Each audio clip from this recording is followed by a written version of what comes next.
Birleşme Agentligi 10 oktyabr o'z muxbirining bu yil 4-oyda Xitoyning taklifiga binoan Uyg'ur eliga qilgan safarining ziyorat xotirasini e'lon qilgan.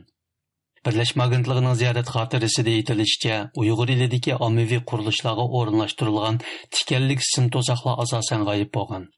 Ko'ch-ko'ylardagi Bronovik va nurg'un kameralar yo'qolgan bo'lsa-mu, biroq o'tgan 4 yildan beri davomlashib kelayotgan bostirishni hamma yerda ko'rib olishga bo'ladi ekan.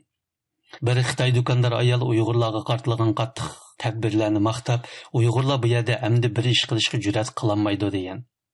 Birleşme Agentligi muxbirining aytishicha, garchi nurg'un tekshirish punktlari va soqchi punktlari Xinjiang ko'chalarida g'oyib bo'lgan bo'lsa-mu, ammo irqiy ayrimchilik yanada aniq bo'lib, Uyg'urlar mavhum bir sistemaning ichida har bir harakati cheklanib yashaydi ekan.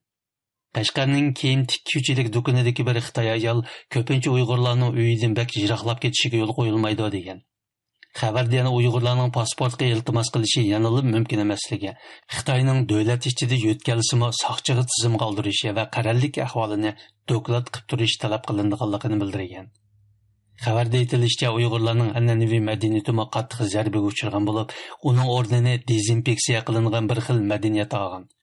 Xabarda yana doiralar 2019-yili qayta tarbiyalash lagerlaridagi tutqunlarning qo'yib berilganligi, nurg'un lagerlarning taqalganligini aytgan bo'lsa-mu, biroq uning o'rnini uzun muddatli tutib turish aslahalarining egallaganligi, vaqtli lagerlarning uzun muddatli keng ko'lamli qamoq sistemasiga o'zgartirilganligini bildirgan.